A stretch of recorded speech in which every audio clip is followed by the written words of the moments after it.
2023년도 추수감사절을 맞아 골로새서 3장 15절로 17절 말씀을 통해 너희는 감사하는 자가 되라는 제목으로 말씀을 전하며 추수감사주일에 주시는 풍성한 은혜를 함께 받고자 합니다. 오늘 본문이 포함된 골로새서 3장 1절로 17절까지는 예수 그리스도로 말미암아 구원을 받은 성도의 생활 원리가 어떠해야 함을 말씀해 주고 있는 내용입니다. 많은 것을 말씀하고 있지만 그 가운데서도 오늘 본문에서 특히 강조하고 있는 감사에 대해 중점을 두고 말씀을 드리고자 합니다. 추수감사 주일에 주시는 오늘 말씀을 통하여 감사는 구원받은 성도가 나타내야 하는 가장 중요한 생활의 원리다는 것이 가슴 깊이 깨달아지는 은혜가 누려지는 시간이 될 수 있기를 축복합니다. 추수감사 예배는 특별히 지나온 한 해를 돌아보며 비록 광야 길을 걷는 삶이라 할지라도 이 한 해도 모든 것이 하나님의 은혜였습니다는 감사의 마음을 담아 올려드리는 예배입니다. 성도는 한순간도 내 힘으로 살아온 자라고 고백되어질 수 없는 자입니다. 오직 하나님의 은혜로 살아왔다라고 고백이 나오는 자가 성도인 것입니다. 그래서 시편 116편 12절에 보면 내게 주신 모든 은혜를 내가 여호와께 무엇으로 보답할까라는 말씀처럼 금년 한 해도 우리의 모든 삶은 하나님께 보답할 것밖에 없는 하나님의 은혜 속에서 살아온 시간들이었습니다. 우리가 생각하지 못하고 살아왔을 뿐이지 이 한 해도 일할 수 있는 건강 누가 우리에게 주셨습니까? 찬송을 부르며 예배를 드리는 지금 이 시간에도 우리의 몸에는 혈관을 통하여 구석구석까지 피가 흐르고 있지 않습니까? 이 일을 우리가 지금 하고 있습니까? 우리가 생각지도 못하는 가운데서도 우리의 몸에 우리의 건강을 위하여 피는 흐르고 있습니다. 누가 그렇게 해주고 있습니까? 설교를 듣고 있는 지금 이 시간도 우리의 심장은 뛰고 있습니다. 여러분과 저가 예배를 드리며 뛰고 있도록 만들고 있습니까? 우리는 생각지도 하고 있지 않는데 심장은 뛰어주고 있습니다. 그래서 찬양의 가사처럼 은혜 아니면 살아갈 수 없네. 호흡마저도 다 주의 것이니. 아멘. 한 해를 돌아보며 우리가 생각을 놓아서 그렇지 코끝에 호흡까지도 주의 손길이었습니다. 우리가 힘써서 호흡한 적 한 번도 없습니다. 잠자는 사이에도 호흡은 일어나도록 하나님의 손길이 있었습니다. 그래서 성도는 내가 지나왔던 모든 시간, 내가 걸어왔던 모든 순간이 당연한 것 아니요 은혜였어. 모든 것이 은혜, 은혜, 은혜 라고 고백하는 것이 성도입니다. 성도에게서 감사가 끊어진다라면 어쩌면 물을 떠난 물고기와 같을지도 모를 것입니다. 오늘 본문은 세 절이지만은 각 절마다 감사하라는 말씀을 담고 있습니다. 이처럼 사도 바울은 예수 그리스도로 말미암아 구원받은 성도라면 당연히 취해야 할 생활에 대해 말을 마치면서 너희는 감사하는 자가 되라. 너희는 감사하는 마음으로 하나님을 찬양하라. 너희는 하나님 아버지께 감사하라는 감사에 대한 말씀으로 마치고 있습니다. 이는 구원받은 성도의 생활의 중심은 감사의 삶이다라는 것을 골로새서 3장을 통하여 우리에게 말해주고 있습니다. 로마서 1장 21절에 보면은 구원받지 못한 상태에 있을 때 나타난 특징이 하나님을 영화롭게도 아니하며 감사치도 아니하는 것이라고 말했습니다. 여기에 아니오라고 말할 수 있는 자 있습니까? 여러분들이 구원받기 전, 예수 그리스도를 알기 전에 하나님을 영화롭게 한 적이 있었으며 하나님께 감사한 적이 있었습니까? 지원받은 피조물이 당연히 창조주 하나님을 영화롭게 하며 감사함이 당연할 텐데 그렇지 않았다는 것입니다. 그래서 하나님의 진노가 그들에게 임한다라고 성경은 말씀하고 있지요. 구원받지 못한 상태에서 나타나는 특징이 그러하였다면 이제 구원받은 상태에 있는 성도에게 나와야 할 특징이 뭐라는 것을 우리에게 말해주고 있을까요? 그것은 당연히 하나님을 영화롭게 하며 하나님께 감사를 돌리는 것이라는 것입니다. 이것이 우리에게 주는 말씀입니다. 구원받지 못할 때의 상태가 뭐냐? 하나님께 감사하지 않았던 삶이 아니었느냐? 그렇다면 왜 우리를 구원해 주셨냐는 거예요. 하나님께 감사하라고. 아멘? 그래서 오늘 본문 15절을 보겠습니다. 그들의 평강이 너희 마음을 주장하게 하라. 너희는 평강을 위하여 한 몸으로 부르심을 받았나니 너희는 또한 감사하는 자가 되라.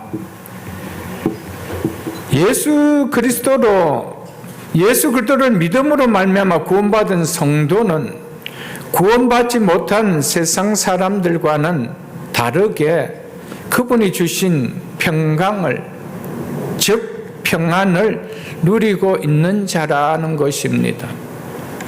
요한복음 14장 27절에 보면은 평안을 너에게 끼치노니 곧 나의 평안을 너에게 주노나 내가 너희에게 주는 것은 세상이 주는 것 같지 않으니 너희는 마음에 근심도 하지 말고 두려워하지도 말라라고 말씀하시면서 예수님께서 나의 평안을 너희에게 준다라고 이야기하고 있습니다. 예수님께서 우리에게 평안을 주셨기 때문에 성도는 그분의 평안을 누리고 있는 자라는 것입니다. 이게 성도라는 것이죠. 예수님의 평안은 아들로서 성부 하나님과 평안을 누리는 관계를 말해주고 있습니다. 예수님 구속 사역을 완성하심으로 말미암아 믿는 자들에게 이 평안을 주셨습니다. 그래서 사도 바울은 로마서 5장 1절에서 그러므로 우리가 믿음으로 의롭다 하심을 받았으니 우리 주 예수 그리스도로 말미암아 하나님과 화평을 즉 평안을 누리자라고 하였습니다. 여기서 누리자라는 이 말은 권유형이 아니라 누리게 되었습니다라는 서술형 표기가 더 바르다라고 로마서 강의를 할 때 말씀을 드렸습니다. 그래서 바른 성경이나 새 번역이나 공동 번역이나 영어 번역에는 다 서술형으로 누리게 되었다라고 말씀하고 있습니다. 왜냐하면 이미 믿음으로 의롭다함을 받은 자는 예수 그리스도로 말미암아 하나님과 화평, 즉 평안의 관계 안에 놓여 있는 자이기 때문입니다. 그래서 우리에게는 그리스도께서 우리에게 주신 평안이 성도에게는 다 있습니다. 성도는 과거 하나님과 원수되었던 자였지만 우리의 죄를 위하여 십자가에 죽으신 예수 그리스도로 말미암아 이제는 하나님과 화목을, 즉 하나님과 평안을 누리는 자라는 것입니다. 이 사실을 믿으십니까, 여러분? 성도는 과거 믿지 않을 때처럼 육적인 것으로 누리려는 평강으로 우리의 마음을 주장하게 하는 삶이 되어서는 안 된다는 겁니다. 이어서 주장한다는 말은 다스리다라는 말입니다. 다스리면 안 된다라는 것입니다. 그리스도께서 주신 평강으로, 구원받은 영적 평강으로 우리의 마음을 다스리는 삶이 되게 해야 한다는 것입니다. 그래서 그도의 평강이 너희 마음을 다스리게 하라, 주장하게 하라 라고 하고 있죠. 이것이 구원받은 성도의 생활의 원리라는 것입니다. 세상과 다른 하나님, 우리 주님께서 당신의 평안을 십자가에 못 박히시면서도 평안할 수 있었던 그 평안을 우리에게 주셨음에도 불구하고 우리는 여전히 세상의 것으로, 육신의 것으로 어쩌든지 평안을 누려보려고 하다 보니까 정말 목마른 사슴처럼 늘 그것에 기웃거려서 목마르고 있다는 것이죠. 한 번도 평안이 누려지지 않아요. 이 정도 채워주면 평안한데 이 정도 채워줬으면 평안이 안 되려. 이 정도 자녀들이 커지면 평안할 것 같은데 그렇지 않아요. 그러나 항상 뭔가 부족해요. 왜요? 세상의 것으로는 평안이 채워지지 않도록 하나님은 인간을 그렇게 창조해 놓으셨기 때문에 그렇습니다. 하나님만이 채워질 때 우리 속에 진정한 평안이 있기 때문이었습니다.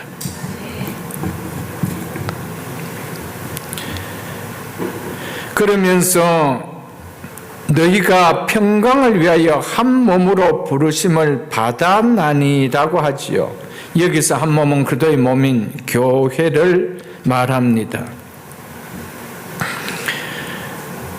성도는 어디로 부르심을 받은 자라고 합니까? 그리스도의 몸인 교회로 부르심을 받은 자라고 하지요. 그러므로 예수 그리스도로 말미암아 자신이 구원을 받은 자라고 여기는 자가 맞다면 자신이 교회 공동체를 떠나 존재할 수 있다는 생각이 가능할 수 있을까요? 나 교회는 안 다니지만 하나님을 믿어. 그래서 나는 구원받은 자야 라고 말할 수 있느냐는 거예요. 그는 하나님을 몰라서, 성경을 몰라서 그러는 겁니다. 우리는 그리스도의 몸인 교회로 부르심을 받은 거예요. 공동체로. 믿으십니까, 여러분들? 하나님은 구원받은 성도들을 한 몸으로 불러주셨습니다.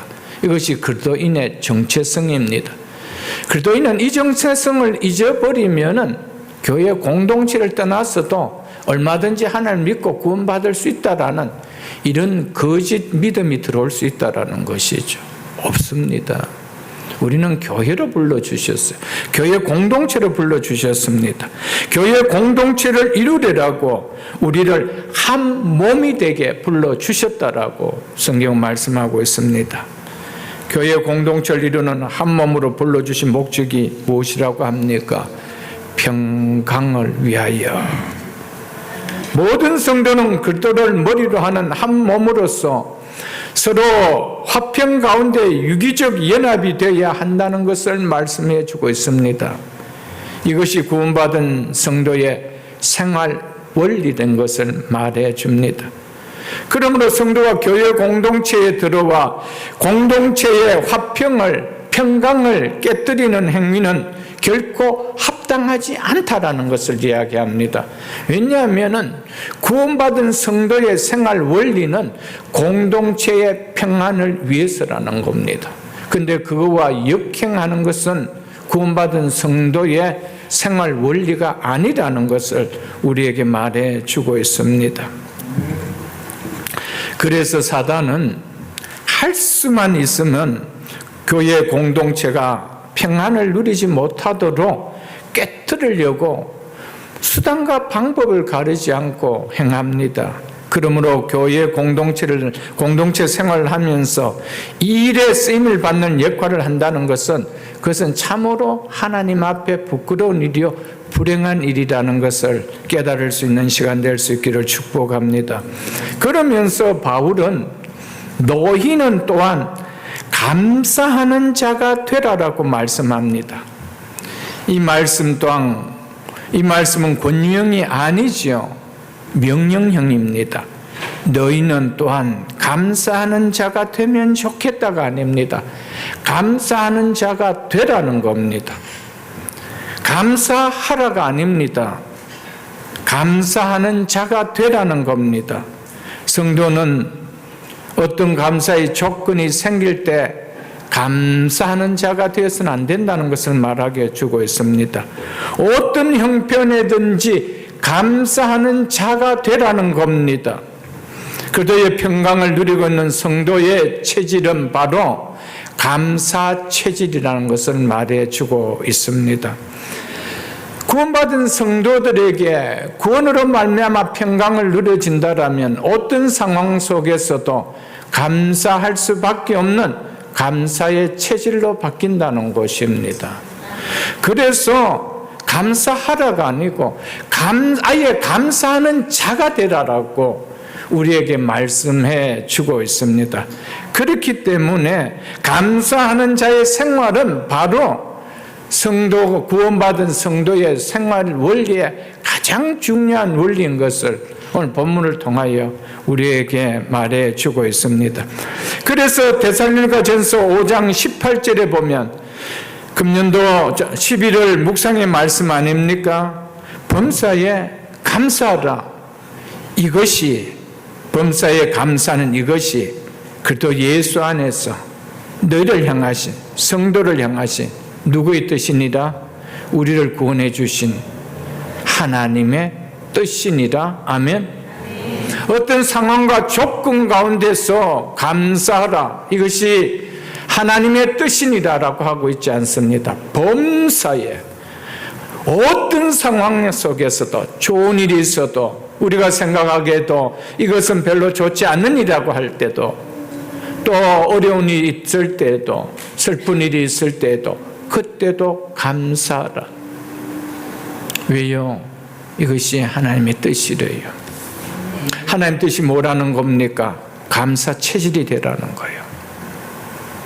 조건에 따라 감사하는 자가 아니라 어떤 상황 속에서도 감사의 삶이 사라질 수 있는 감사의 체질이 되라는 거예요.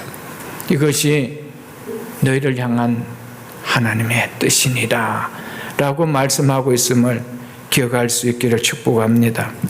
성도는 무엇 때문에 이라는 조건에 의해 감사하는 자가 아니라 어떤 형편과 상황에서도 감사가 나오는 범사에 감사하는 자가 되어야 한다는 것입니다. 성도는 어떤 상황과 여건에서도 감사가 생각을 해보고 이러니까 감사해야 되겠다가 아니고 감사가 나오는 체질로 바뀌어야 된다는 겁니다. 그것을 말해 주고 있습니다. 왜 그렇습니까? 이것이 우리를 구원하여 주신 하나님의 뜻이 여기에 담겨 있기 때문이라는 겁니다. 그러니까 하나님의 뜻을 쫓아 살 때 하나님 얼마나 기뻐하실까요? 하나님의 뜻을 쫓아 사는 그 삶에 하나님의 은혜와 복이 얼마나 임할까요, 여러분들? 그렇지 않나요? 이것은 하나님의 뜻이라는데 그 뜻을 쫓아 사는 성도를 향하여 하나님이 행하신 그 마음이 어떨까요, 여러분들? 성도는 어떤 상황을 만나도 감사하는 자가 되어야 하는 이유는 우리를 향하신 하나님의 뜻이기도 하지만 어떤 상황과 환경을 만난다 하더라도 거기에는 하나님의 선하신 뜻이 있다는 것을 믿기 때문에 감사가 나오는 거예요. 이미 우리는 어떤 상황이 일어난다 할지라도 이 상황이 결과가 아니고 결과는 하나님의 선하신 뜻으로 인도함을 받는다는 것이 결과라는 것을 알기 때문에 감사한다는 겁니다. 그래서 범사에 감사하라고 하신 것이었습니다. 그래서 로마서 8장 28절에 보면은 우리가 알거니와 하나님을 사랑하는 자 곧 곧 그의 뜻대로 부르심을 입은 자들에게는 모든 것이 좋은 일도 나쁜 일도 우리가 생각하기에 행복하다는 일도 때로 이것은 너무 안 좋은 일이라고 느껴지는 일도 건강한 일도 아픔이 있는 일도 합력하여 선을 이루느니라. 아멘. 성도는 형편과 상황이 나아졌기 때문에 감사하는 자가 아니라 선한 결과를 이루어줄 것을 믿기에 감사하는 자라는 것이죠. 우리는 이미 결과를 알고 있는 자입니다. 우리는 이미 답을 알고 있는 자입니다.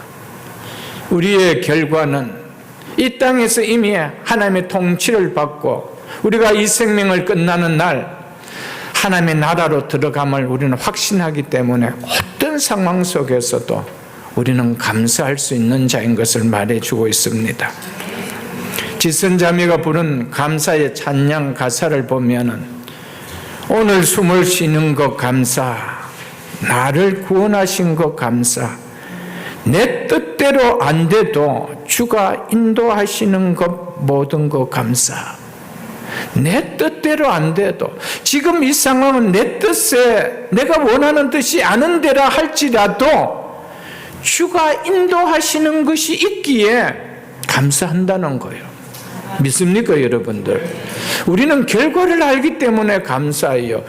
결코 지금 이 상황이 내 인생의 결과가 아니라는 겁니다. 모든 것을 합력하여 선을 이루실 그 신실한 하나님을 알기 때문에 우리는 감사한다는 겁니다. 내게 주신 모든 것 감사, 때론 가져가심도 감사, 내게 고난 주셔서 주 뜻 알게 하신 모든 것 감사, 때로 가져가심도, 때로는 잃어버리게 하심도, 그 아픔도 감사래요. 왜요? 그것까지도 합력하여 선을 이루실 하나님을 알기에. 그래서 너희는 감사의 체질이 되라는 거예요. 그러니까 그런 상황 속에서도 세상이 줄 수 없는 그도의 평강을 너희가 받은 자가 아니냐. 그래서 감사하라는 거예요. 우리가 신앙생활 하면서 예수 그리스도와 컨택이 되지 못하고 세상과 컨택이 되어 살아가고 육신과 컨택이 되어 살아간다라면 우리는 감사가 없습니다. 모든 것이 부족해요. 모든 것이 불평이요. 모든 것이 안 좋아요. 해피한 게 없어요. 그래서 우리 주님께서는 세상과 다른 내가 주는 평강은 세상에 주는 평강과 다르다 라고 하시면서 나의 평안을 너에게 주노니라고 했습니다. 십자가를 앞두고도 평강하신 그 평강을 우리에게 주신대요. 그렇기 때문에 성도는 이름이 있음에도 감사할 수 있는 거예요. 아픔이 있음에도 감사할 수 있는 거예요. 왜요? 그것이 하나님 뜻이기 때문에. 그래서 하나님 뜻을 쫓는 자에게, 감사의 삶이 있는 자에게 하나님의 더 큰 은혜가 있다는 것이죠. 그래서 이분은 나 같은 사람도 자녀 삼아 주신 거 모든 것 감사. 무시 궁극적인 감사라는 거예요. 나 같은 사람도 하나님 자녀 삼아 주신 거. 이거보다 큰 평강이 있나요? 하나님과 관계가 회복되는 이 평강, 하나님 자녀 삼아 주신 거. 그래서 아버지, 하나님을 아버지라 부를 수 있는 그보다 큰 감사가 있나요? 그래서 17절에 보면은 하나님 아버지께 감사하라. 왜요? 나는 자녀가 되었기에. 사랑하는 성도 여러분, 감사는 하나님의 선하심을 믿지 못하면 나을 수 없는 일입니다. 그리고 감사는 내가 받은 구원이 은혜임이 와닿지 않고는 감사가 나오기가 어렵습니다. 또한 감사는 자신의 삶을 당연한 것으로 여기지는 않는 마음에서만 나올 수 있는 것입니다. 지금 내가 누리는 것이 내가 수고한 당연한 것일 뿐이라고 여기는 마음에서는 하나님을 영화롭게 하며 하나님께 감사할 수 있는 일은 나올 수가 없습니다. 당연한 것 아니요 은혜여서 이 마음에서만 감사가 나올 수 있는 것입니다. 하나님께서 베푸신 은혜를 헤아릴 줄 아는 사람은 은혜에 반응하는 행위가 나옵니다. 그것이 뭡니까? 감사입니다. 성경님 목사님의 은혜라는 찬양에 보면은 내가 누려왔던 모든 것들이, 내가 지나왔던 모든 시간이, 내가 걸어왔던 모든 순간이 당연한 것 아니요 은혜였어. 누구의 은혜였다는 겁니까? 하나님의 은혜였어. 아멘. 당연한 거 아무것도 없습니다. 내가 열심히 뛰었어. 내가 열심히 노력했어. 우리 아이들이 열심히 공부했어. 내가 열심히 사업했어. 내가 열심히 조깅했어. 아니올시다. 당연한 것 아니요. 그렇다 하더라도 당연한 것 아니요. 하나님 은혜였어. 그렇게 성실하게 공부할 수 있는 그 마음과 지혜는 누가 주셨을까요? 열심히 사업할 수 있는 건강은 누가 주셨을까요? 그런 지혜는 누가 주셨을까요? 당연한 것 아니요 은혜였어. 아멘. 그럴 때 하나님이 그 삶 가운데 그 하나님의 뜻을 알기에 하나님은 그 인생을 높여주십니다. 이것을 깨닫는 복된 추수감사주일 될 수 있기를 주님을 축복합니다. 우리 모두는 추수감사주일을 맞아 한 해를 돌아보며 받은 은혜를 생각하며 어느 주일 예배보다도 감사의 마음을 표현함이 더욱 담긴 예배라 생각되어집니다. 금년 한 해도 건강을 주셔서 생업을 축복해 주시고 지켜주셔서 자녀들에게 은혜를 베풀어 주셔서 하나님을 더 사랑하는 믿음을 주셔서 한 해를 돌아볼 때 크고 작든 감사할 내용들이 있기에 돌아보며 감사하는 마음을 담아 하나님 앞에 감사를 올려드리는 예배를 드리는 줄 압니다.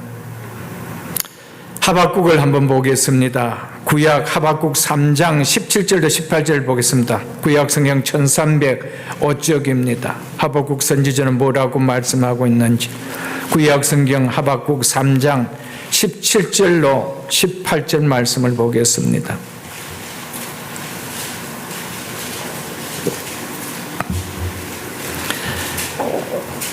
하박국 3장 17절로 18절 말씀입니다. 비록 무화과 나무가 무성하지 못하며 포도나무에 열매가 없으며 감람나무에 소출이 없으며 밭에 먹을 것이 없으며 우리의 양이 없으며 위안간에 소가 없을지라도 나는 여호와로 말미암아 즐거하며 나의 구원의 하나님으로 말미암아 기뻐하리로다. 아멘.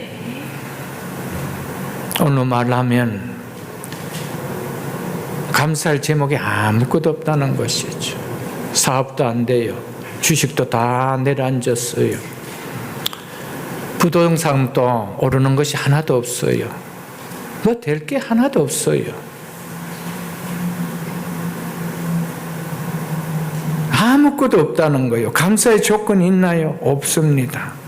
기뻐할, 즐거워할 조건이 있습니까? 없는데, 아무것도 없는데, 포도나무에 열매도 없고 감람나무에 소출도 없고 밭에는 먹을 것도 없고 양에는 있어야 할 양도, 우리에는 있어야 할 양도 없고 외양간에는 있어야 할 소도 텅 비어 있고, 그런데 즐거워할 수 있는 것은 나에게는 여호와가 있기에, 나에게는 하나님이 계시기에 즐거워할 수 있대요. 왜 하나님이 있는 것이 나에게 즐거움이 될까요? 그분은 이 땅의 모든 것을 다 주고도 얻을 수 없는 구원을 값없이 주셨기에, 그래서 나의 구원의 하나님으로 말미암아 기뻐하리라, 감사하리라. 아멘. 여러분, 하나님은 나로 인하여 내가 베푼 은혜를 생각하며 감사할 줄 아는 자들에게 이 땅을 살아가며 진짜 감사할 조건들이 많은 인생으로 하나님은 세워주실 것입니다. 하박국 선지자의 고백처럼 눈에 보이는 환경을 보았을 때 감사가 나올 수 있는 조건이라는 것은 한 부분도 보이지 않는다 할지라도 성도는 천하를 주고도 살 수 없는 영원한 생명을, 영원한 나라를 값없이 받은 자에게 이 은혜에 감사가 나올 수 있어야 된다는 겁니다. 이것이 구원받은 성도의 자세라는 것을 오늘 말씀해 주고 있습니다. 그래서 우리를 향하여 범사에 감사하라. 하박국 선지자와 같은 그런 상황일지라도 감사해야 되는 것이 성도의 당연한 자세라는 겁니다. 그와 비교될 수 없는 너가 구원받은 자가 아니냐는 거예요. 설령 그래서 이 땅의 생명을 잃는다 할지라도 너에게는 영원한 생명, 이 땅에서와는 비교될 수 없는 하나님이 주시는 영원한 기업을 상속을 받는 자가 아니냐. 그래서 범사에 감사라는 거예요. 그래서 이것이 범사에 감사해야 될 이것이 뭐래요? 그리스도 예수 안에서 이분을 통하여 우리가 구원을 받았기 때문에 이분 안에서 구원받은 자가 맞다면은 그렇게 하라는 거예요. 그러나 아무리 예수를 믿어도 예수 그들을 통하여 구원의 은혜가 누려지지 않는다라면은 하나님의 뜻이 나와 아무 관계가 없어요. 내 뜻이 내 인생을 좌우해 나가지 하나님 뜻이 내 인생과 무슨 관계가 있느냐는 거예요. 우리는 하나님의 뜻을 쫓아 사는 인생입니다. 내 뜻을 쫓아 사는 인생이 아니고 하나님의 뜻을 쫓아 살 만큼 우리에게는 하나밖에 없는 독생자를 우리에게 통째로 주신 분입니다. 믿으십니까, 여러분들? 그래서 그분을 안다라면은 우리는 그분 때문에 그분 안에서 감사할 수 있다는 거예요. 그러나 그분이 없기 때문에 물질 안에서 세상의 즐거움 안에서 감사를 제목을 찾으려고 하지 그분 안에서 찾을 게 아무것도 없어요. 그러나 포도나무에 열매가 없고 감람나무에 소출이 없고 우리의 양이 없고 외양간에 소가 없다 할지라도 날 구원해 주신 그 주님 때문에 구원이라는 엄청난 축복 때문에 감사할 수 있어야 되는 것이 성도의 자세라는 겁니다. 그래서 성도는 예수 그리스도 때문에 그분의 평강 때문에 감사의 체질로 바뀌는 자가 되어야 된다는 것이 오늘 본문을 통하여 우리에게 주는 핵심 메시지입니다.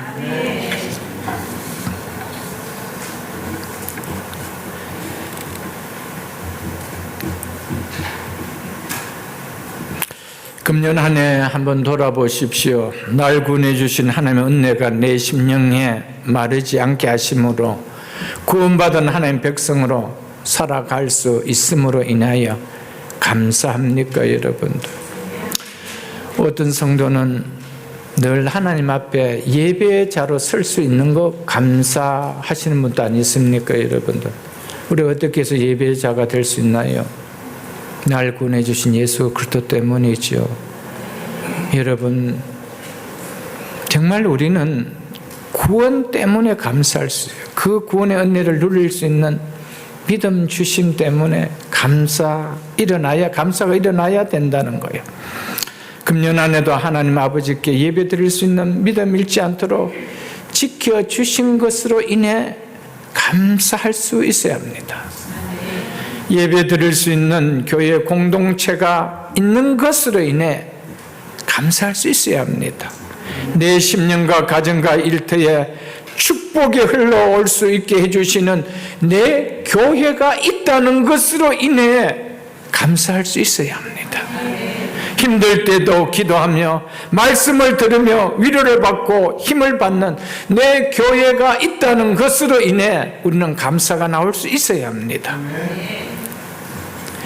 힘든 가운데서도 금년 한 해도 묵묵히 순례길을 잘 갈 수 있도록 함께 믿음을 붙들어준 목회자가 있고 믿음의 공동체 동지들이 있고 믿음의 공동체가 있다는 것으로 인해 감사가 나올 수 있어야 합니다. 성도는 외적인 조건 때문에 감사하는 자가 아니라 값없이 주신 믿음의 선물로 인하여 구원받은 성도이기에 그 자체만으로 감사의 사람이 되어야 한다는 것이 오늘 본문이 주는 우리의 메시지입니다. 그래서 감사의 체질이 되어라는 거예요. 감사할 이유가 찾아보고 감사하는 자가 아니고 우리 삶 자체가 감사가 나올 수밖에 없는 체질이 되라는 거예요. 왜? 그리스도가 있지 않느냐는 거예요. 그리스도를 통하여 하나님을 아버지라 부를 수 있는 구원받은 백성이 아니냐는 거예요. 그것을 말해주고 있지요, 여러분들. 그러므로 성도는 어떤 상황이라 할지라도 현재의 상황에서 하박국 선지자처럼 나의 구원에 하나님으로 말미암아 감사가 나올 수 있는 자가 되어야 합니다. 이런 성도가 될 수 있기를 주 이름으로 축복합니다. 구원받은 은혜로 그리스도의 평강을 아는 자는 그 마음에 감사가 일어나지 않을 수가 없을 것입니다. 그리고 감사가 있는 삶에 평강이 없을 수가 없습니다. 평안의 열매는 감사의 토양에서 맺혀지는 겁니다. 여러분 가정에 어떤 상황 속에서도 자녀들이 감사가 나오고 남편이 감사가 나오고 아내가 감사가 나오면 그 가정은 평안해요. 어떤 것이 있다 하더라도 이것밖에 안 되냐는 걸 가지고 늘 불평하면 다 가진데도 불구하고 거기는 찌르는 가시밖에 없어요. 평안이 없습니다. 평안은 감사의 토양에서 맺어지는 열매입니다. 아멘. 그도의 평강이 우리 삶을 좌지우지한다라면, 우리의 삶을 이끌어 간다라면 우리는 어떤 상황 속에서도 평강을 맺는 삶이 되어질 것입니다. 감사가 있어야 평강이 만들어지죠. 왜냐하면 감사는 평안을 만드는 재료이기 때문에 그래요, 여러분들. 평안이 어떻게 만들어질까요, 여러분들? 감사의 재료로 만들어져요, 여러분들. 여러분의 가정도, 이 공동체도, 교회 공동체도 모일 때마다 서로의 감사 이야기를 해보십시오. 그러면은 이 공동체는 평안해요. 오늘은 이분 들고 불평, 오늘은 저분 들고 불평, 오늘은 이 설교 때문에 불평, 이 부분 때문에 불평, 오늘 구역 모임에서 이 사람의 세워 때문에 불평.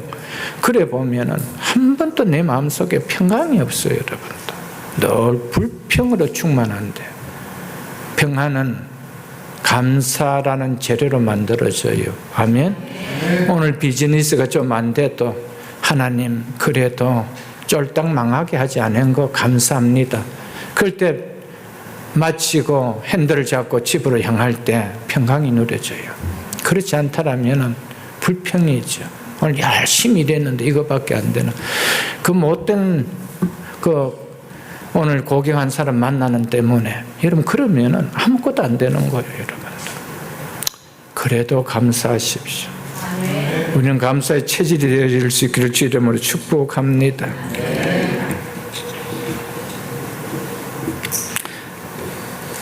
사랑하는 성도 여러분, 감사하는 가정은, 감사가 없는 가정은 평안한 가정이 절대 될 수가 없습니다. 모든 거 다 가졌다 할지라도, 다른 사람이 부를 때 부를 것이 없는 거 다 가졌다 할지라도 감사가 없으면 평강이 없어요, 여러분들. 감사가 없는 일터에 평강이 있을까요? 없습니다. 직원들이 늘 불평만 해보십시오. 그 일터가 평강이 있을까요? 없습니다. 감사가 없는 교회 공동체 생활에 평강이 있을까요? 없습니다. 오늘 이것 때문에 불평, 오늘 저것 때문에 불평. 그래서 차 타고 가면서 이 불평 이야기, 저 불평 이야기. 여러분 평강이 있을까요? 평강 없습니다. 감사가 없는 예배 기쁨 없습니다. 여러분 감사는 평강을 만드는 정말 탁월한 재료입니다. 여러분들 내 체질 자체가 감사로 바뀌어 보십시오. 내 체질 자체가 평강을 누리는 사람입니다. 평강을 누리는 사람이 있는 그 가정이 행복하지 않겠어요? 평강을 누리는 그 사람이 거하는 그 일터가 해피하지 않을까요, 여러분들? 그 공동체가 좋지 않을까요, 여러분들? 이런 성도 될 수 있기를 주의 이름으로 축복합니다. 16절을 보겠습니다. 그들의 말씀이 너희 속에 풍성히 거하여 모든 지혜로 피차 가르치며 권면하고 시와 찬송과 신령한 노래를 부르며. 이것은 하나님께 대한 예배를 나타내는 표현입니다. 하나님께 예배를 어떻게 하래요? 감사하는 마음으로 하나님을 찬양하고 그렇게 말하고 있죠. 감사하는 마음으로 하나님을 찬양하고. 16절은 성도 간의 교제와 예배를 나타내는 말입니다. 감사하는 마음으로 교제하고 감사하는 마음으로 예배를 드리라는 겁니다. 예배의 핵심은 예배자가 감사하는 마음으로 하나님을 찬양하는 것이라는 것을 말해주고 있습니다. 감사하는 마음으로 하나님을 찬양하며 예배드리기 위해서는 그들의 말씀이 우리 속에 풍성히 거해야 된다라고 먼저 말씀해 주고 있습니다.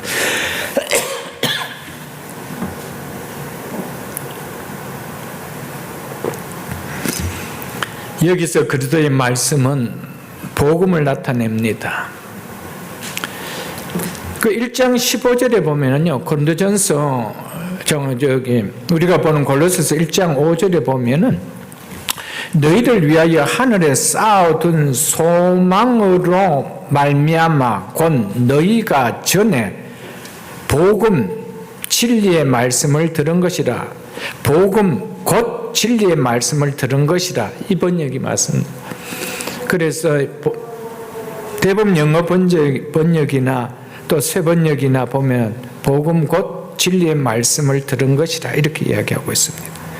진리의 말씀은 바로 그리스도의 말씀입니다. 그리스도의 말씀은 바로 복음입니다. 그리스도의 복음이, 십자가의 복음이 내 속에 풍성히 거하며, 여기서 거한다는 말은 산다는 말입니다. 내 속에 살아간다라면 어떤 일이 일어날까요? 당연히 구원의 은혜가 풍성히 누려지지요. 그리스도의 복음이 내 속에, 십자가의 복음이 내 속에 풍성히 거하는데 구원의 은혜가 풍성하게 누려지지 않을까요, 여러분들? 그러면은 그것으로 인하여 기쁨이 일어나는 것 너무 당연하지 않을까요? 왜? 복음이기 때문에, 기쁨의 소식이기 때문에. 기쁨이 내 속에 풍성히 가는데 기쁨이 일어나지 않을 수 있을까요, 여러분들? 그러므로 구원의 은혜가 풍성하게 거하는 성도가 올려드리는 예배에 기쁨이 냉랭한 얼음 같은 기쁨으로 예배 드려질 수 있느냐는 거예요. 없다는 거예요. 그래서 그리스도의 복음이 풍성하게 거한다라면은 감사하는 마음으로 하나님을 찬양할 수밖에 없다는 거예요. 그래서 그리스도의 복음이, 그리스도의 말씀이 풍성하게 가라고 이야기하고 있습니다, 여러분들. 구원의 은혜가 지식이 아닌 심령이 누려지는 성도가 드리는 예배의 모습에, 그 예배의 누림에 그렇지 않은 사람과 다르지 않을까요, 여러분들? 구원의 은혜가 지식이 아니고, 머리에 담고 있는 지식이 아니고 내 마음속에서 지금 살아있는 누려짐이라면 그런 자가 드리는 예배라는 모습은 다르지 않을까요, 여러분? 그리고 예배를 통하여 누려지는 그 누림도 다르지 않을까요, 여러분들? 다릅니다. 그래서 말씀을 통하여 감사가 일어나고요, 이 자리에 앉아서 예배 드린다는 자체 자체가 감사가 일어나고요. 기쁨이 일어나고요. 그리고 우리 속에 평강이 일어나는 거 아닐까요, 여러분들? 그 너무 당연합니다. 구원의 은혜가 지식이 아닌 심령에 누려지는 성도가 드리는 예배의 모습은 그 안에 감격이 있어요. 감사가 있어요. 기쁨이 있습니다. 그래서 이 복음이 누려져야 되는 거예요. 여러분, 기쁜데 그 기쁨의 소식이 지식이 되는 것은 절대 내가 기쁘지 않아요.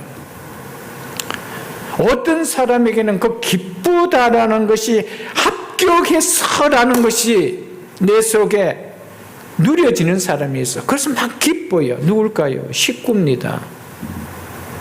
그런데 어떤 사람에게는 그 사람, 그 집 아들 합격했대. 그건 지식인 거예요. 그 사람에게는 절대로 기쁘지 않아요. 왜? 그것이 지식이고 내 속에 누림이 아니기 때문에 그래요. 예수 그리스도의 십자가의 죽으심이 나를 위한 사건인데 왜 내 속에 안 누려진다는 거예요? 그것이 왜 지식으로 있어야 된다는 거예요? 나를 위하여 그렇게 해주셨는데, 그렇다면 그것이 기쁘지 않나요? 기쁘다면 우리 예배가 어떠냐는 거예요. 감사함으로 하나님을 찬양하며 감사함으로 하나님께 예배를 드리며 이렇게 말씀하고 있다는 것이죠. 이건 너무 당연하다는 것을 얘기해 주고 있는 것입니다. 그래서 시편 100편 4절에 보면은 감사함으로 그의 문에 들어가며 그의 성전의 문에 들어가며 감사함으로 그의 궁전에 들어가서, 여기서 궁전은 여호와의 집 성전을 가리키는 표현입니다. 하나님께 경배드리기 위하여 성전으로 나아가는 자들에게 어떤 마음으로 하나님을 경배하기 위해 와야 한다라고 이야기하고 있습니까? 감사함으로. 믿습니까, 여러분들? 그래서 그에게 감사하며 그의 이름을 송축할지어다. 아멘. 여러분, 감사할 조건이 아무것도 없이 예배 자리에 나올 수 있습니까? 그게 가능할 수 있습니까, 여러분? 구원에 감사 없이 하나님을 아버지라 부르는 예배 자리에 나올 수 있느냐는 거예요, 여러분. 한 주의 삶에 하나님의 은혜였음이 고백되지 않는 삶 속에서 그 예배 드림이 가능해 줄 수 있느냐는 거예요. 그냥 예배 자리에 앉을 수는 있겠지요. 그러나 드려짐은 없습니다. 그래서 감사함으로 드리라는 거예요. 감사함으로 하나님께 찬양을 드리며 예배를 드리며라고 하고 있죠. 감사가 빠지는 것은 예배 자리에 앉는 시간은 될 수 있을지는 몰라도 받으면 되지 못합니다. 가인과 아벨의 예배 차이는 바로 그 차이였습니다. 그래서 받아지지 않자 그는 화가 나버렸습니다. 그 일을 통하여 화를 참지 못하여 동생을 죽여버렸습니다. 감사가 없이 드린 예배이기 때문에, 감사를 통하여 기쁨이 누려질 그 예배 시간이 나에게 화가 난다는 거예요. 여러분, 교회 안에 그런 분들 너무 많습니다. 예배에 기쁨이 있어야 되는데 화가 나는 사람이 있어요. 오늘 왜 또 저런 이야기 하느냐 하면서 화가 나는 사람이 있어요. 오늘따라 왜 저렇게 긴냐 하면서 화를 내는 사람도 있습니다. 예배는 감사가 담기면 모든 것이 사라질 수가 있어요, 여러분들. 여러분, 우리는 감사로 예배를 드릴 만큼 하나님 우리의 감사의 조건을 다 풍족하게 주셨습니다. 그래서 감사함으로 그 문에 들어오며 찬송함으로 그 궁전에 들어와서 그에게 감사하며 그의 이름을 송축할지어라고 했습니다. 기독교 신앙은 감사가 빠지고는 성립이 될 수가 없습니다. 왜냐하면 기독교 신앙은 하나님의 은혜에 반응하여 일어나기 때문입니다. 기독교 신앙은 은혜를 떠나서 신앙이 생길 수가 없기 때문입니다. 왜냐하면 기독교 신앙은 나에게서 출발해지는 것이 아니고 하나님에게서 출발되기 때문입니다. 그래서 하나님의 은혜를 떠나서 기독교 신앙은 존재 자체가 불가능하다는 것이죠. 내게서 나와서 내가 신앙을 가진 것이 아니고 하나님께서 나와서 하나님의 은혜 때문에 신앙을 가졌기 때문에 감사가 없이는 신앙을 갖는다는 것이 불가능하다 이 말입니다. 은혜에 반응하는 것이 감사입니다. 그러므로 기독교 신앙은 감사가 빠지고는 성립될 수가 없습니다.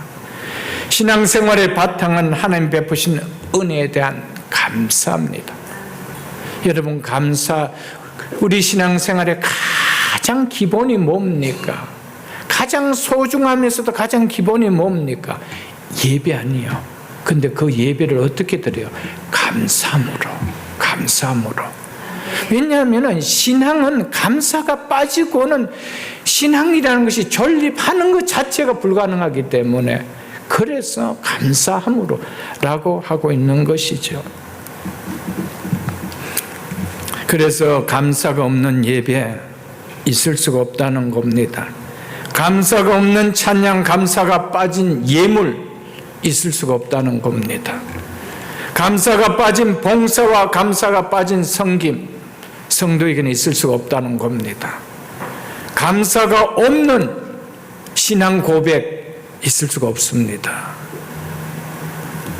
신앙이라는 것은 나에게서 출발한 것이 아니고 감사할 수밖에 없는 은혜를 주신 하나님으로부터 출발했기 때문에, 그래서 신앙은 감사가 없이는 존립 자체가 불가능하다는 것을 우리에게 이야기해 줍니다. 그래서 그 은혜를 아는 자의 첫 출발이 예배인데 그 예배를 감사함으로 드리라고 말씀하고 있는 것입니다. 감사는 예배자가 하나님께 드리는 정말 중요한 예물입니다. 그래서 감사가 빠진다라면은 하나님 그 예배를 받지 않습니다. 내가 헌금을 드렸다 할지라도 그 헌금에 하나님 은혜에 감사가 담긴 헌금입니다. 여러분, 내가 찬양도 마찬가지고요. 말씀을 들음도 마찬가지고 예배의 시작부터 끝까지 모든 것은 감사를 올려드리는 거예요. 감사는 예배자가 하나님께 드리는 중요한 예물입니다. 그래서 시편 50편 한번 보겠습니다. 시편 50편 23절, 구약성경 839절입니다.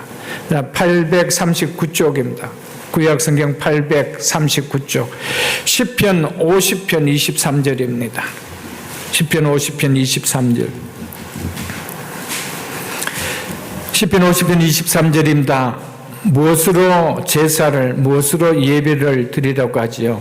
감사로 제사를 드리는 자가, 감사로 예배를 드리는 자가 나를 영화롭게 하나니. 예배는 하나님께 영광을 돌리는 시간입니다. 예배는 하나님이 영광을 받는 시간입니다. 근데 하나님은 무엇으로 나에게 영광을 돌리래요? 감사로. 믿으십니까, 여러분들? 감사로. 그래서 공동번역에 보면 여기서 나를 영화롭게 하나니, 이것을 나를 높이 받드는 자니, 그렇죠. 예배는 뭡니까? 하나님을 가장 가치 있는 자로 가장 가치를 높이 드리는 시간이 예배라고 이야기했습니다. 여러분, 무엇이 빠졌는데 하나님 높일 수 있나요? 감사가 빠지고 하나님 높일 수 있나요? 없습니다. 그래서 감사로 예배를 드린 자가 나를 높이 받드는 자니라고 했습니다. 예배만큼 하나님을 우리의 삶에서 높이 받드는 시간이 있습니까? 그렇다면 감사가 담겨야 되는 거예요. 그러면서 예수 이렇게 하지요. 그 행위를 옳게, 즉 바르게 하는 자에게, 하나님은 감사로 예배드리는 그 행위를 바른 것이다 이렇게 인정해 주신대요. 네가 지금 바르게 행하고 있구나 이렇게 인정해 주고 있다는 거예요. 그렇다면 감사가 빠진 예배라면 네가 바르게 행하지 않고 있다라는 것을 이야기한다 이 말입니다. 여러분들, 그 행위를 바르게 하는 자에게 내가 하나님의 구원을 보이리라 라고 하고 있죠. 감사는 이만큼 중요하고 감사는 이만큼 위대하다는 것을 말씀해 주고 있습니다. 모든 신앙생활은 하나님께서 우리에게 베풀어 주신 구원의 은혜에 대한 감사의 출발이 지극히 정상적으로 하는 것이 신앙생활입니다. 조건 때문에 감사하는 것은요, 능 크리스찬도 합니다. 우리 자식 좋은 학교 들어가고 우리 자식 좋은 직장에 들어가면은 세상 사람도 친구들 불러서 한턱 냅니다. 그런 건 다 할 줄 압니다, 여러분들.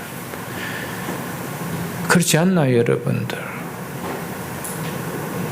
우리도 하나님 앞에 그런 수준의 감사라면은 하나님은 그 정도도 세상 사람은 하는데 이렇게 여기지 않을까? 그건 너무 당연하다는 것이죠. 당연한 것이 아니고 은혜였어.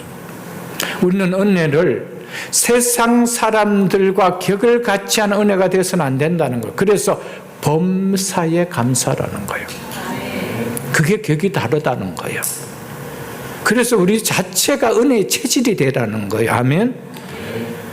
여러분, 금년도 추수감사절을 통하여 정말 조금이라도 내 체질이 복받는 체질, 은혜 받는 체질, 하나님이 은혜를 베풀고 싶은 체질로 바뀌는 것이 복이 아닌가요, 여러분들? 병원에 가면요, 그런 이야기를 잘 해요. 좀 체질을 바꿔야 됩니다. 선생님은 보니까 산성 체질입니다. 그래서 몸이 안 좋습니다. 어떤 거 먹어도 그 건강이 그렇게 영양가가 없습니다. 그래서 알칼리 체질로 바꿔야 됩니다. 그러면 뭐 식이요법도 바꾸고 뭐도 바꾸고 뭐 해라고 운동도 하고 뭐 요구하지, 여러분들. 체질이 건강한 체질로 바뀌어져야 먹어도 건강해요, 여러분들. 그렇지 않나요, 여러분들? 우리가 영적인 것도 체질이 바뀌어야 은혜가 임하고요, 그 삶에 복이 임하는 거예요. 체질이 바뀌어야 된다는 거예요. 예수 믿지 않는 사람과의 체질은 달라져야 돼요. 아멘? 그것이 범사에 감사할 수 있는 감사의 체질로 바뀌는 것임을 깨달을 수 있기를 주님의 이름으로 축복합니다. 모든 신앙생활은 하나님께서 우리에게 베풀어 주신 구원의 은혜에 대한 감사로부터 출발함이 지극히 당연한 정상적인 신앙생활이라는 것이죠. 그래서 오늘 우리가 찬양을 불렀잖아요. 날 구원하신 주 감사, 모든 것 주신 감사. 이 찬양의 출발이 어디서 출발합니까? 날 구원하신 주 감사. 이 구원에 대한 감사가 없으면 나머지 감사도 땡이라는 것이죠. 없다는 것입니다. 구원의 은혜를 모르면 모든 것 주심에도 모든 것 주심에 대한 은혜도 깨닫지 못한다는 것이죠. 모든 것 주셨는데도 왜 이것밖에 안 주셨나는 불평밖에 없지 감사가 없다라는 것입니다. 사랑하는 성도 여러분, 날 구원해 주심에 감사가 있기 때문에 모든 것 주신 감사하는 거예요. 세상 사람들에게는 감사할 조건이 되지 않는 것임에도 불구하고 그것 또한 감사가 된다는 거예요. 구원에서 출발함을 이야기하고 있습니다. 날 구원하신 주 감사 고백될 때 내게 건강 주심으로 인한 감사도 나올 수 있고요, 나의 연약함에도 불구하고도 감사가 나올 수 있다는 겁니다. 구원의 은혜는 우리 모든 것을 다 덮고도 남을 많고 크고 놀라운 은혜입니다. 구원에 대한 감사가 나온다면, 그 은혜를 안다라면 우리 모든 것을 다 덮을 만큼 감사가 나올 수 있는 놀라운 은혜가 구원의 은혜라는 것을 우리에게 말씀해 주고 있습니다. 그래서 부요만 감사가 아니라 가난도 감사라고 하지요. 건강할 때만 아니라 아플 때도 감사가 나온다는 것이죠. 좋을 때만 아니라 힘들 때도 슬플 때도 감사가 나온다는 겁니다. 비록 무화과 나무가 무성치 못하며 포도나무에 열매가 없으며 감람나무에 소출이 없으며 밭에 먹을 것이 없으며 우리의 양이 없으며 양간에 소가 없을지라도 여호와로 말미암아 즐거워할 수 있다는 거예요. 감사할 수 있다는 거예요. 나의 구원의 하나님을 인하여 감사할 수 있다는 거예요. 이게 그리스도인의 생활 원리라는 겁니다. 구원받은 자가 그리스도인 아니요, 성도 아니요. 그렇다면 그리스도인은 감사가 자연스럽게 나올 수 있는, 범사에 감사할 수 있는 체질이 되어야 된다라고 오늘 우리에게 말씀해 주고 있음을 깨달을 수 있게 주의 이름으로 축복합니다. 그래서 오늘 마지막 17절을 보십시오. 마지막 17절에 보면은 또 무엇을 하든지 말에나 일에나 다, 말에나 일에나 다, 이것은 너의 삶 전체, 이걸 이야기한다. 너의 삶 전체가 이 말입니다. 주 예수의 이름으로 하고 그를 힘입어 하나님 아버지께 감사하라고 하죠. 너의 삶 전체가 하나님께 감사가 되게 하라, 이렇게 이야기하고 있습니다. 그냥 하나님께 감사하라고 또 하여도 될 텐데 오늘 마지막 결론을 내면서 그렇지 않고 하나님 아버지께라면 아버지를 강조하며 아버지께 감사라고 하셨습니다. 예수 그리스도의 구속의 사역이 깨달아지지 않는 믿음이 아니고는 결코 하나님을 아버지라 불러질 수가 없습니다. 그리고 설령 불러진다 할지라도 종교적인 언어의 표현이지 아버지와 나는 자녀의 관계라는 관계는 맺어지고 있지 않습니다. 그냥 하나님을 전능하신 신, 창조주 정도로 믿지 아버지로는 와닿지 않습니다. 아버지는 절대적인 관계를 이야기합니다. 끊을 수 없는 나와의 관계를 이야기할 때 아버지라는 것이죠. 그 아버지께 감사하라 라고 하고 있는 것입니다.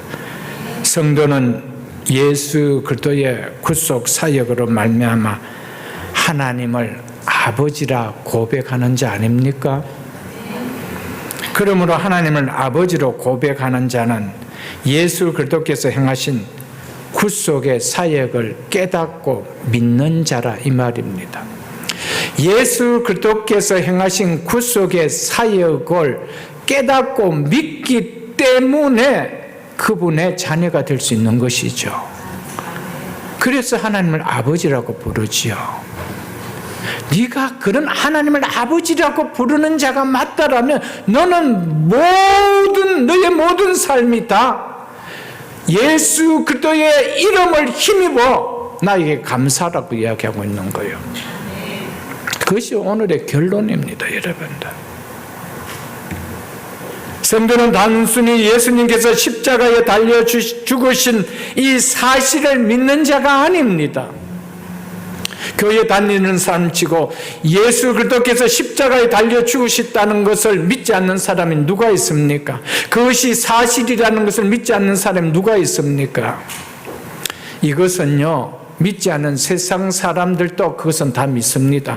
왜냐하면 이것은 역사가 나타내주고 있는 역사적인 사실이기 때문입니다. 예수님이 십자가에 죽으셨다는 것은 역사가 나타내주고 있는 사실이기 때문에 믿지 않는 사람들도 그것은 다 믿습니다. 성도는 단순히 예수님의 십자가의 죽으심을 역사로 믿는 것으로 그치는 자가 아닙니다. 예수님의 십자가 죽음 속에 담겨 있는 그 진리를 믿는 자가 성도입니다. 그게 다른 거예요. 예수 그리스도의 십자가에 담겨 있는 그 속에 담겨 있는 진리, 그 진리가 뭐요? 그 진리는 바로 너희를 하나님의 자녀로 삼아준다는 것이죠. 예수님께서 왜 십자가에 죽으셨습니까? 하나님과 원수된 너희를 하나님과 화목하는 자녀로 삼아주시기 위하여. 아멘. 사랑하는 성도 여러분, 십자가의 죽으심을 통해 죄인인 우리 인생들에게 계시해 주는 이 놀라운 진리, 이것을 믿는 것이 그리스도인입니다. 단순하게 예수님이 십자가에 죽으심을 내가 믿습니다. 여러분, 세례는 받을 수 있을지 몰라. 그렇게 해도 세례는 받을 수 있는 것은 아니죠. 여러분, 예수님이 왜 십자가에 죽으셨는지 그 속에 담겨져 있는 계시된 진리, 그 진리를 믿는 거, 그게 성도지요, 여러분들. 이 진리를 믿는 자에게 나오는 고백이 바로 뭡니까? 하나님은 나의 아버지십니다. 이게 나오는 것이죠. 이게 완전히 다릅니다. 그렇기 때문에 세상 사람들은 예수님의 십자가의 죽으심이 역사적 사실이라고 믿고 있지만은 절대로 그것을 믿는 것을 통하여 하나님이 나의 아버지라고, 나는 자녀님에게 하나님은 나의 아버지라고 고백에 있는 고백이 나오나요? 나오지 않습니다, 여러분. 교회를 다녀도 이 하나님의 십자가에 담겨진 이 진리를 받아들이지 못하는 자는 이 관계가 맺어지지 않는 거예요. 이 관계가 맺어지지 않는 거예요. 그러니까 나오는 말도 어둔할 뿐이고 내 삶 속에서 아버지와 자녀의 관계 속에서 행해지는 일도 일어나지 않는 것이죠. 요한복음 1장 12절을 보겠습니다. 요한복음 1장 12절, 영접하는 자, 곧 그 이름을 믿는 자들에게는 무엇을 되는 권세를 주셨으니요? 하나님의 자녀가 되는 권세를 주셨으니. 믿습니까, 여러분들? 누구에게 하나님의 자녀가 되는 권세를, 특권을 주셨다고 하십니까? 그 이름을 믿는 자에게, 즉 예수 그리스도를 믿는 자들에게. 아멘. 여러분은 예수 그리스도의 십자가의 죽으심으로 우리에게 주신 이 엄청난 놀라운 축복을 믿는 자입니까? 이 영광의 진리를 믿는 자입니까? 그렇다면 여러분은 하나님을 아버지라 부를 수 있는 하나님의 자녀임이 분명하지 않나요? 너무나 분명하죠, 여러분. 그렇다면 그 하나님 아버지께 감사하라는 거예요. 하나님 아버지께 감사할 수 있는 자는 하나님을 아버지라 부를 수 있는, 하나님과 나와 관계가 맺어진 자만이 할 수 있다는 것이죠. 이것을 이야기해 주고 있습니다.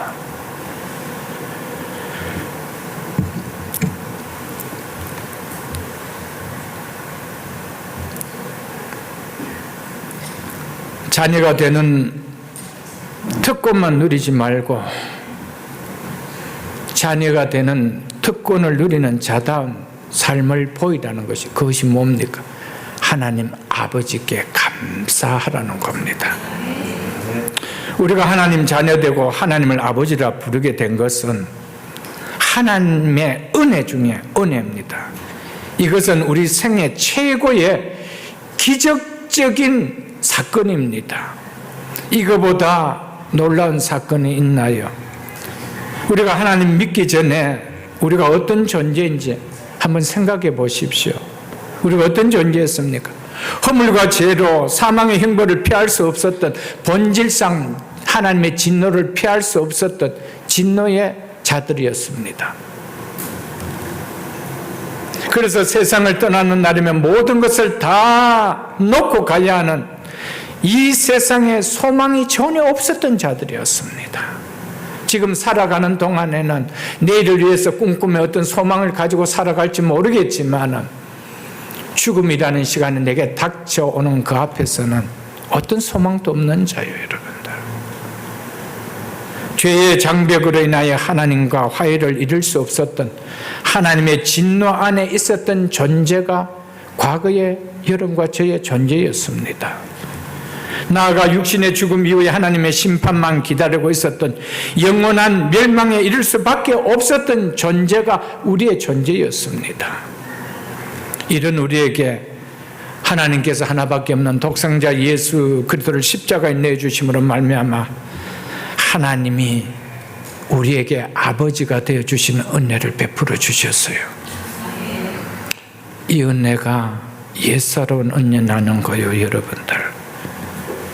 죄로 말미암아 죄의 삭은 사망인 이 영원한 죽음의 형벌을 피할 수 없던 우리에게 이보다 더 큰 은혜가 있느냐? 이보다 더 큰 기적 같은 은혜가 있느냐라고 묻고 계십니다. 이런 은혜를 받은 너희가 어떻게 하나님 아버지라고 부르는데 그 아버지께 감사가 없을 수 있느냐는 거예요. 세상 사람들도요, 불효자도 어버이날에는 모습이 달라요, 여러분들. 1년 중에 그래도 특별히 감사하라고 절기까지 만들어 주셨는데 우리가 감사가 없다라면은 그거 하나님 자녀된 도리로서는 그렇지 않나요, 여러분들? 그것도 도리가 아니죠. 한 번 하는 것이. 우리는 감사의 체질이 되어야 되는 거예요. 하나님 그걸 원하는 거예요. 범사에 감사하라. 추수감사절을 왜 우리에게 주셨을까요? 감사를 회복하라는 거예요. 왜 성탄절을 주셨을까요? 구원의 은혜를 한 번 더 회복하라는 거예요. 부활절 왜 주셨습니까? 왜 절기들을 주셨습니까? 그 절기를 통하여 주신 의미를 다시 한번 회복하라는 거예요. 추수감사절기를 통하여 우리에게 있어서 느슨했던 감사를 회복하라는 거예요. 그 체질을 만들으라는 거예요. 그것이 오늘 우리에게 주시는 말씀인 것을 기쁨으로 받을 수 있기를 주 이름으로 축복합니다. 우리가 어떻게 멸망의 자녀가 하나님의 기업을 받는 상속자, 자녀가 되었습니까? 이런 큰 은혜를 받을 수가 있었습니까? 사랑하는 독생자 예수 그리스도를 내어주신 은혜 때문이었습니다. 그래서 그를 힘입어 예수 그리스도를 힘입어 하나님 아버지께 감사하라라고 한 것이죠. 성도의 모든 감사는 누구로 말미암아 나와야 된다라는 것을 말해주고 있습니까? 예수 그리스도로 말미암아, 십자가로 말미암아. 그러니까 십자가가 누려지지 않으면, 십자가의 은혜가 와닿지 않으면 우리의 신앙이라는 것은 정말 늘 어린아이 수준이죠. 죽을 때까지 어린아이 수준입니다, 여러분들. 어린아이는 땡큐 할 줄 모릅니다. 오늘 이 장난감 사줬다가 놀아보고 이제 실적 나면 내일 또 사줘야 되는 것이 어린아이입니다. 늘 자기 중심에 만족을 시켜줘야 되죠.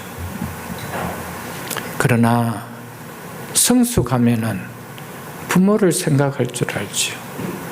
내가 좀 못하더라도, 내가 좀 덜 쓰더라도 부모를 공경할 줄 알죠. 그렇지 않나요, 여러분들? 여러분, 우리는 예수 그리스도로 말미암아 하나님을 아버지라, 멸망의 자식이 하나님의 상속자가 되는, 자녀가 되는, 예수 그리스도와 동일한 상속을 받는 하나님의 자녀가 되는 아버지라 부를 수 있는 자가 되어 주셨습니다. 이보다 놀라운 은혜가 있고 축복이 있나요? 그래서 그 예수 그리스도의 이름을 힘입어 하나님 아버지께 감사하라.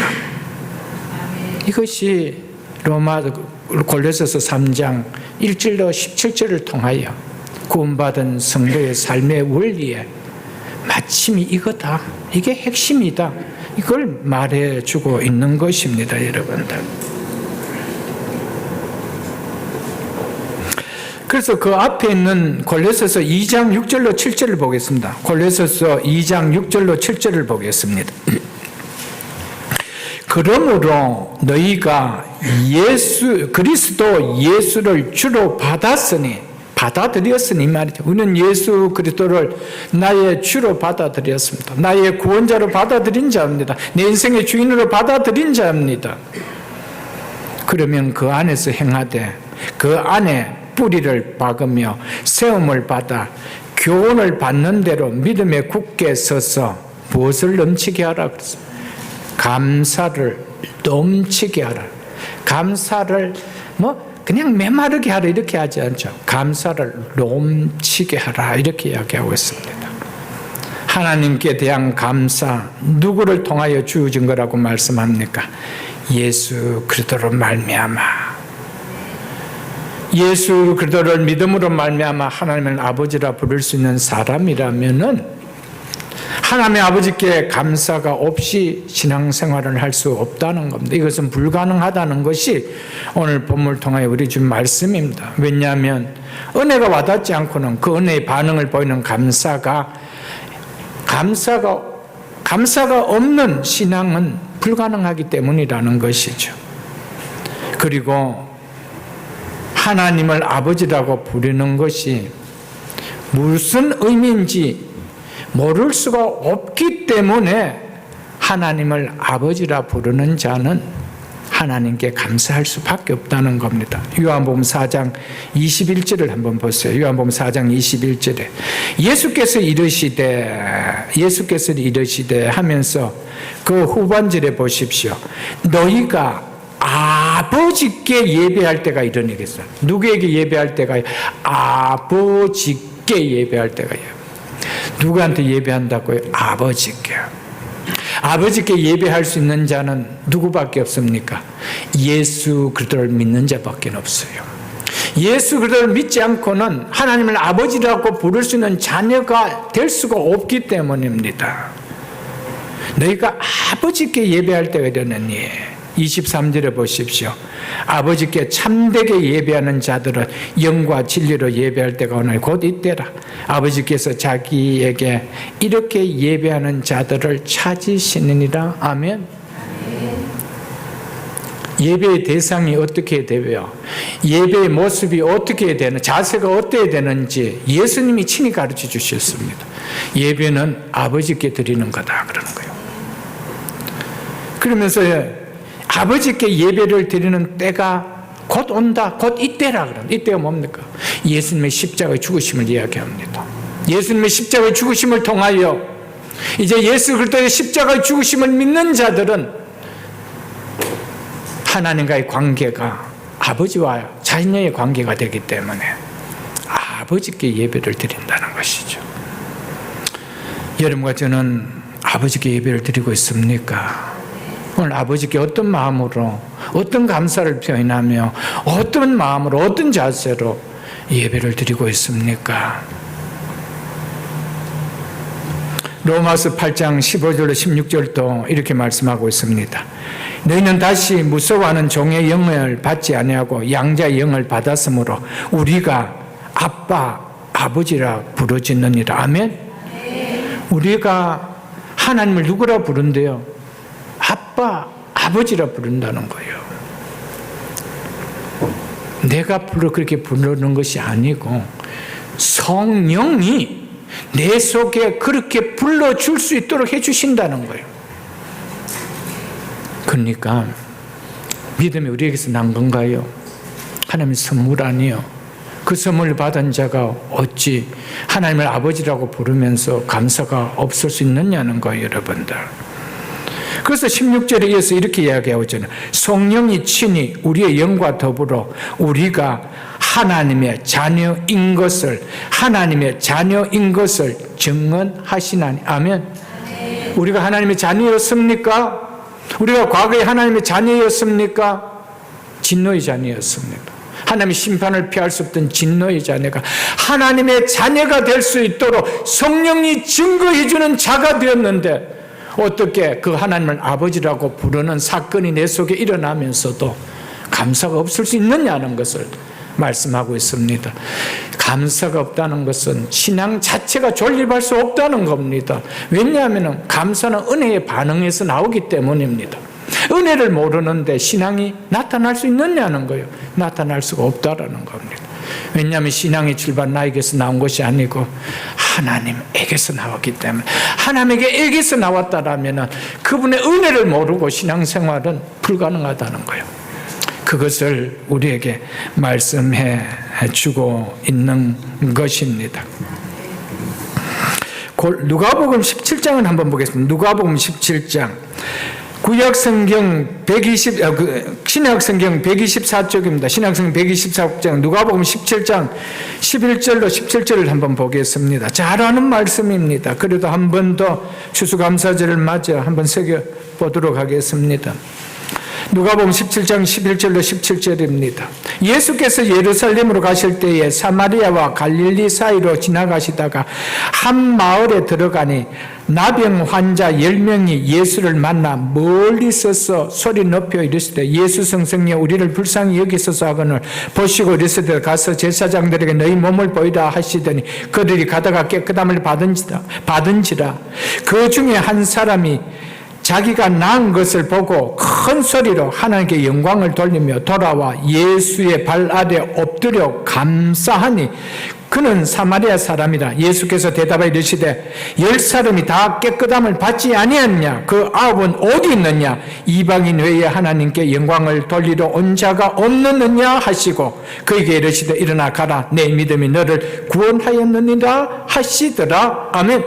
한 명의 나병 환자만 자신의 불치병을 고쳐주신 주님의 은혜임을 알고 주님께 나와 감사를 드렸다라고 말씀하고 있습니다.